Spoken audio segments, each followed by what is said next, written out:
Bonjour, bienvenue dans la rubrique gestion territoriale.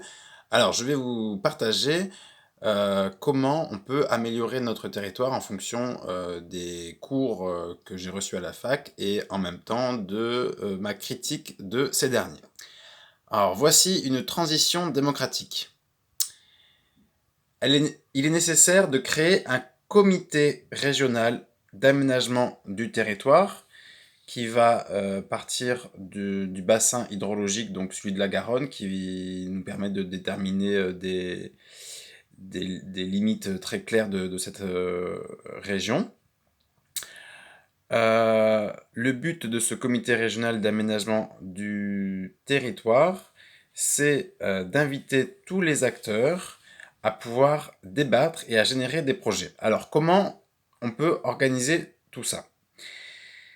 Donc, d'abord, les acteurs, qu'est-ce que c'est? Ce sont des citoyens, des professeurs d'universités, d'écoles, etc., des professionnels, des associations, des élus, des médias, des syndicats et des partis politiques, principalement.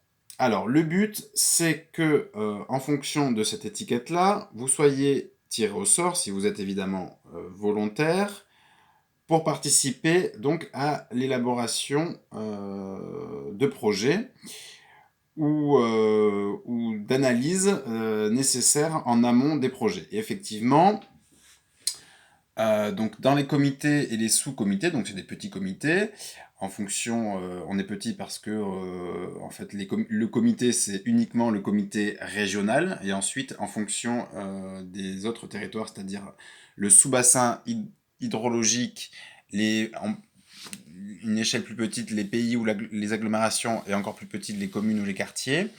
À chacune de ces échelles, il y aura donc des sous-comités.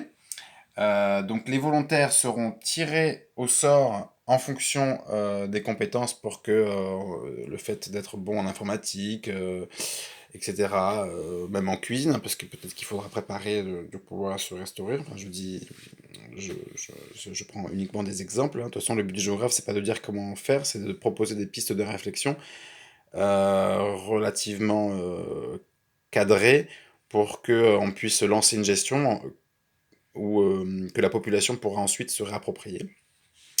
Donc, on a dit des volontaires tirés au sort. Donc oui, l'analyse en amont, l'analyse pour permettre à tous ces acteurs de déterminer les ressources et les besoins du territoire, des ressources démographiques, des ressources naturelles du territoire et évaluer les besoins de la population pour évidemment déterminer une production en rapport avec ces besoins. Donc les analyses seront par thématique et entre chaque thématique pour aider à l'élaboration. Donc le but c'est de fournir de l'information pour élaborer donc des projets par secteur, donc par territoire, et en même temps par thématique, avec toujours une vision globale, transversale, pour que chaque projet ait une dimension humaine, économique et environnementale. Donc, comment ça va se passer? Eh bien, en fonction des thématiques, c'est-à-dire la santé, l'environnement, l'éducation, la justice, l'économie, la finance et l'industrie et l'agriculture, et enfin les médias, la culture et le social, dans chacune de ces thématiques, plus les 6 autres comités de réflexion. Vous voyez là, il y a donc les 4 premiers, plus ceux qui lient chacune des thématiques, donc ce qui fait 5, 6, 7, 8, 9, 10 cercles de réflexion en tout. Donc ça veut dire que ces cercles de réflexion seront dupliqués à chaque échelle. Il y en aura une par, donc on a dit par commune ou par quartier, une par pays ou par agglomération, une par sous-bassin hydrologique et enfin euh, pour l'ensemble pour le comité régional d'aménagement. Voilà. Plus des comités qui traiteront des liens avec d'une part le monde, l'État et les autres régions. Voilà, voilà, voilà. Et alors, quelques modalités à comprendre. C'est qu'il va être donc important de déterminer le nombre de tirés au sort et les indemnisations et les modalités éventuelles, de déterminer les lieux et les horaires des projets, de l'élaboration des projets ou des analyses nécessaires en amont, et la communication pour réfléchir à si on filme en direct, si on fait des rapports écrits de tel ou tel petit, grand, enfin voilà, tout. Réfléchir à comment on transmet les informations.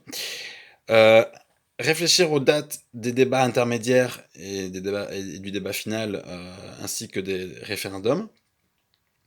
Et bien sûr, l'évaluation des dispositifs choisis et créer une base de données pour partager les expériences des territoires avec tous les autres territoires du monde. Voilà, si vous avez des questions, si vous avez des remarques, n'hésitez pas. Je vous remercie de votre attention.